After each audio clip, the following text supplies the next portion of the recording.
Nagbabalik tayo sa ikalawang yugto ng ating online viewership ngayong araw po ng Biyernes, April 26. At bago natin umpisahan ang ikalawang yugto ay humihiling ako sa inyo na pakisubscribe ang aking YouTube channel. Pakiclick ang bell notification icon para lagi kayong updated sa mga bagong video na ilalabas ko. Salamat! So mga kaparokya, quick recap lang po tayo sa nangyaring online viewership sa unang yugto. Ito po ay segment ng Pera Fee at ng Especially For You. Para po sa Itbulaga Facebook Live, sila po ay may 11,000 viewers. Samantalang ang It's Showtime ay may 24,000 live viewers. Pagdating naman po sa TV Network YouTube channel, ang TV5 ay may 38,000 viewers at ang It's Showtime under ABS-CBN ay may 113,000 live viewers.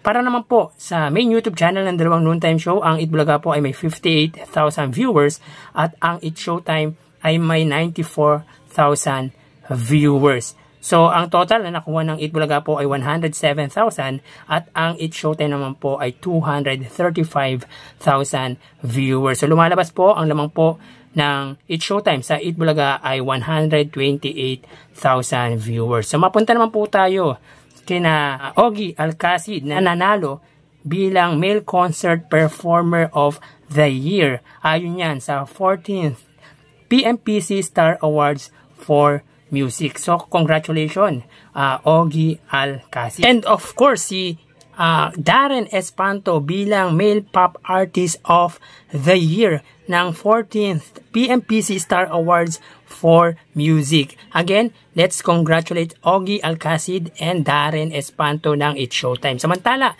sa bukas ho ay mangyayari po ang concert ng Singing Girls at Singing Queen. So magtatagisan po ng talento sa pagkanta, Singing Girls at Singing Queen. At meron pa pong guest ang Singing Girls at yun po ang siyang aabangan natin kung sino ang lalabas as guest ng Singing Girls. So tara, ating alamin ang online viewership ng dalawang bigating noontime show. Para sa Itbulaga under TVJ Facebook page na may 2.3 million followers at sa It's Showtime naman na may 17 million followers. So mga kaparokya, sa Facebook Live ng unang yugto, ang Itbulaga po ay may 11,000 at ang It's Showtime naman po ay may 24,000. So check po natin ang live viewership ng dalawang noontime show. Para po sa Itbulaga na may kasalukuyang segment na Gimme 5. Ang It's Showtime naman po na may kasalukuyang segment na Especially For You. So dito makikita po natin ang It's Showtime po ay may 37.9 thousand viewers. So equivalent po niyan ay 38,000. Ang Itbulaga naman po ay may 11.7 thousand live viewers. So click po natin mga kaparokya. Para po sa Itbulaga, sila po ay may 11,000 live viewers. Ang It's Showtime naman po ay may 37.8 thousand live viewers. So click po ulitin po natin mga kaparokya. As of 1:40 PM, ang Itbulaga, sila po ay may 11,000 or 11.7 thousand live viewers. Ang It's Showtime naman po ay may 37.9 thousand live viewers. So, i-convert na po natin yan sa 38,000. So, bali may kita po natin dito mga kaparokya na ang lamang po ay ang It's Showtime pagdating sa online viewership nila sa Facebook. At dito kita po natin na ang lamang po ng It's Showtime ay 27,000 live viewers. So, ang Itbulaga po ay hindi po nadagdagan at hindi din po nabawasan. Samantalang ang It's Showtime po ay nadagdagan ng live viewership na 14,000 live viewers mula sa 24,000 nung unang yugto at 38,000 sa ikalawang yugto. So mapunta naman po tayo sa TV Network YouTube channel.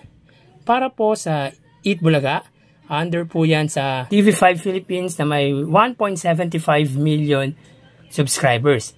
Ang It's Showtime naman po, under po yan sa ABS-CBN Entertainment YouTube channel na may kasalukuyang subscribers na 47.5 million subscribers. So sa unang yugto mga kaparokya, ang TV5 po ay may 38,000 viewers. Samantalang ang It's Showtime naman po under ABS-CBN Entertainment ay may 113,000 live viewers. So check po natin, para po sa TV5, sila po ay may 45,000 viewers. Ang ABS-CBN naman po ay may 128,000 live viewers. So, ulitin po natin mga kaparokya. Para po sa Itbulaga, sila po ay may 45,000 live viewers. Under po yan sa TV5 Philippines. So, dito naman po nadagdagan ang TV5 ng 7,000 viewers. Ang It's Showtime naman po, sila po ay may 128,000 live viewers. So, dito naman po ang It's Showtime po ay nadagdagan ng 15,000 live viewers mula sa 113,000 sa unang yugto hanggang sa 128 sa ikalawang yugto. Bali, ang lamang po ng ABS-CBN sa TV5 ay 83,000 viewers. So, nadagdagan naman po ng 8,000 live viewers ang It's Showtime under ABS-CBN Entertainment. So, mapunta naman po tayo sa main YouTube channel ng dalawang noontime show para po sa Itbulaga under sa Itbulaga TVJ YouTube channel na may kasalukuyang subscribers na 970,000. At ang It's Showtime naman po, under po yan sa ABS-CBN Entertainment YouTube channel na may 2.16 million subscribers. So, sa unang yugto, ang Itbulaga po ay may 58,000 viewers. Samantalang ang It's Showtime naman po ay may 94,000 live viewers. So, click po natin. Ang Itbulaga po, sila po ay may 63,000 viewers. Ang It's Showtime, sila ay may 123,000 live viewers. So, ulitin po natin. As of 1:44 PM, ang Itbulaga, sila po ay may 63,000 viewers.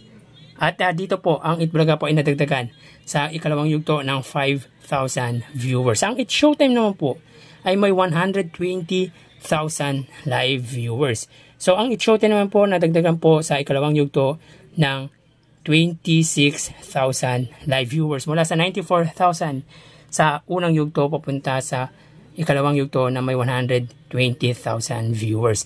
So, ang lamang po ng It's Showtime sa Itbulaga ay 57,000 live viewers.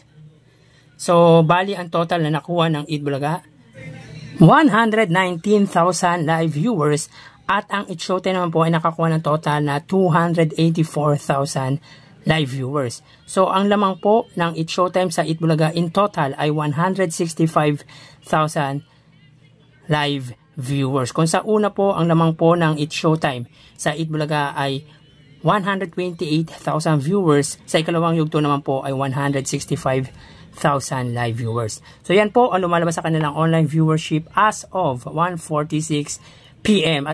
So, magpapalam po muna ako pansamantala. Thank you and God bless.